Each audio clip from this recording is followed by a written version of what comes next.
You are no longer dealing with ransomware as a random criminal act carried out by isolated attackers. You are witnessing the evolution of ransomware into a structured, resilient, and adaptive criminal enterprise. LockBit 5.0 represents that evolution. When earlier versions of LockBit dominated global ransomware statistics, many believed that law enforcement takedowns would permanently weaken the group. Major international operations disrupted their infrastructure, arrested affiliates, and even released decryption tools. It seemed like progress. But cybercrime does not operate like a traditional organization. It mutates. LockBit 5.0 is the proof. This new version is not simply a rebranded tool. It reflects strategic redesign, architectural enhancement, and renewed intent. And as a leader or architect, you must interpret it not as a technical update, but as a strategic signal. To appreciate LockBit 5.0, you must understand what LockBit became before this release. LockBit emerged around 2019 as a ransomware-as-a-service platform. Unlike early ransomware campaigns that were centrally executed, LockBit created a franchise model. Core developers built the malware. Affiliates deployed it. Revenue was shared. This model scaled rapidly. At one stage, LockBit was responsible for a significant portion of global ransomware attacks. It targeted healthcare, manufacturing, critical infrastructure, government entities, and enterprise organizations across multiple continents.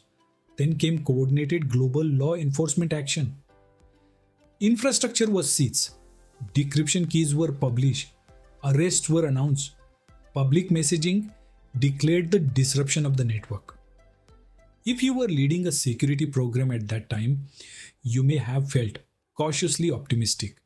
But sophisticated criminal enterprises treat disruption as a temporary obstacle, not a defeat. LockBit 5.0 is the comeback. When you analyze LockBit 5.0 strategically, three themes become clear: resilience, cross-platform dominance, enterprise-grade targeting. This is not amateur malware. This is engineered disruption.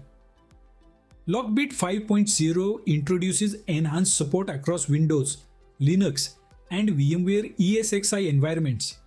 That means it is no longer sufficient to think in terms of endpoint ransomware. The threat now deliberately targets virtualized infrastructure and hypervisors, the very backbone of enterprise data centers.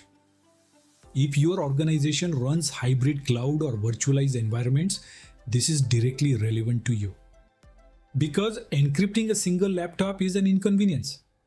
Encrypting an ESXi host that supports dozens of production virtual machines is an operational crisis.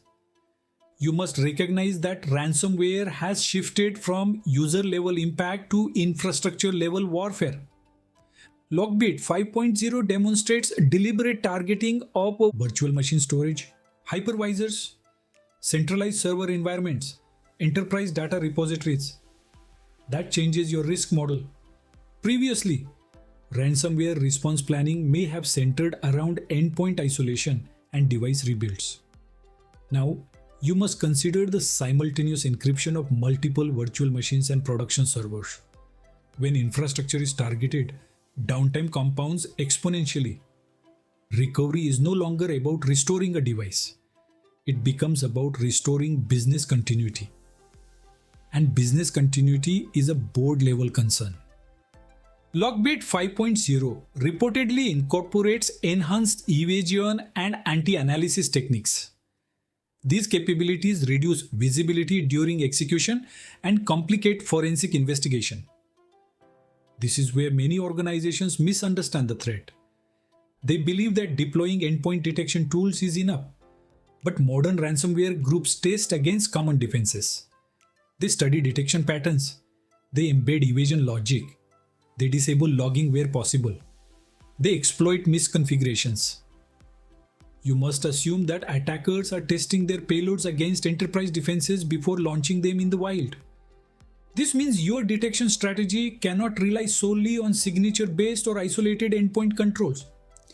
It must include behavioral monitoring across infrastructure, network level anomaly detection, centralized logging and monitoring, identity-based threat analytics. You are not defending against static malware. You are defending against an adaptive adversary. LockBit 5.0 is not just a technical artifact. It is part of an economic ecosystem. The ransomware-as-a-service model distributes risk and scales operations. Developers focus on improving malware capabilities. Affiliates focus on gaining access to targets. Negotiators handle ransom discussions. Leak sites apply public pressure. This division of labor makes the operation efficient. From a strategic standpoint, this means ransomware behaves like a software company. There are releases, there are upgrades, there are affiliate incentives, there is competition. And competition drives innovation. If you think of LockBit 5.0 as version 5 of a criminal SaaS platform, you begin to understand the trajectory. There will be version 6. There will be variant forks. There will be collaborative evolutions. The threat is iterative. Your defense strategy must be iterative too. As a leader or architect, you must translate this evolution into business implications. Hybrid and multi-cloud environments. If your organization operates hybrid infrastructure, you are expanding your attack surface. Hypervisors, management consoles, backup systems, and identity services all become high-value targets. You must ask yourself, are these systems segmented? Are they patched? Are they monitored? Are they accessible through hardened identity controls?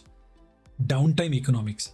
Ransom demands often capture headlines, but the real cost is downtime. If production systems are unavailable for days, the ripple effect impacts revenue, regulatory compliance, customer trust, supply chain commitments, public reputation. When infrastructure is encrypted, restoration time becomes the dominant cost factor. Board level accountability. Cybersecurity is no longer an IT issue. When ransomware can halt operations across infrastructure layers, it becomes a governance issue. You must ensure that risk appetite is clearly defined. Incident response plans are tested. Recovery objectives are realistic. Backup restoration is validated. Executive crisis communication is rehearsed. LockBit 5.0 forces you to elevate the conversation. Instead of focusing on technical step-by-step mitigation, you should consider architectural priorities. Strengthen virtualization security. Hypervisors and management interfaces must be treated as critical assets. Segmentation, restricted access, and hardened configurations are essential. Identity-first security. Many ransomware campaigns exploit compromised credentials. You must implement strong identity controls, including multi-factor authentication, privilege access management, and strict least privilege enforcement. Resilient backup strategy.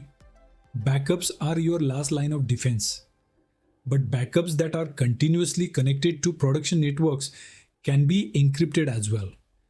You must design offline or immutable backups, segmented recovery environments, regular restoration testing, detection beyond the endpoint. Invest in visibility across network, identity, and infrastructure layers. Anomaly detection across east-west traffic can surface lateral movement before encryption begins. Executive level scenario planning. Run tabletop exercises that simulate infrastructure-wide encryption. Challenge assumptions. Identify bottlenecks. Evaluate decision-making speed. Preparedness reduces panic. Modern ransomware groups leverage public pressure. They operate leak sites. They threaten data publication. They contact customers and partners. They create urgency. LockBit historically used double extortion tactics, encrypting data and threatening public exposure. This means your incident response must include legal teams, communications teams, compliance officers, public relations leadership. Cyber incidents are now public events. Your resilience must include reputational strategy. LockBit 5.0 is not just another ransomware headline. It represents the persistence of organized cybercrime, the adaptability of threat actors, the shift toward infrastructure-centric attacks, the commercialization of cyber extortion. You must understand that takedowns do not eliminate threats, they reshape them. Each disruption teaches attackers what to improve. Version 5.0 is a message. Ransomware is evolving alongside enterprise technology.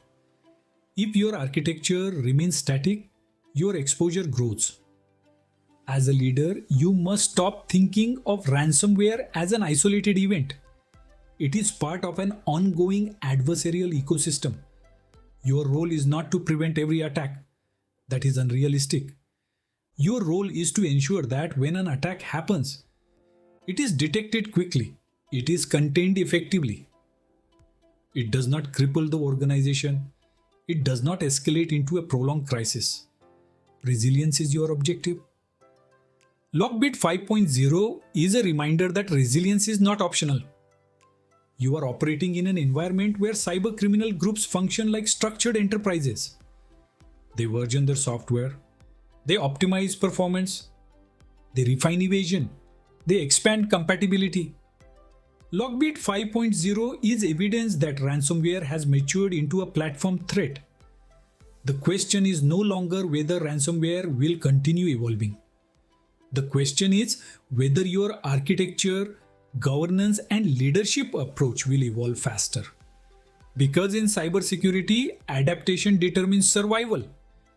If this discussion helped you think more strategically about ransomware and enterprise resilience, subscribe to the channel for more leadership-focused cybersecurity insights. Like this video so it reaches other professionals who need to understand how modern threats are evolving.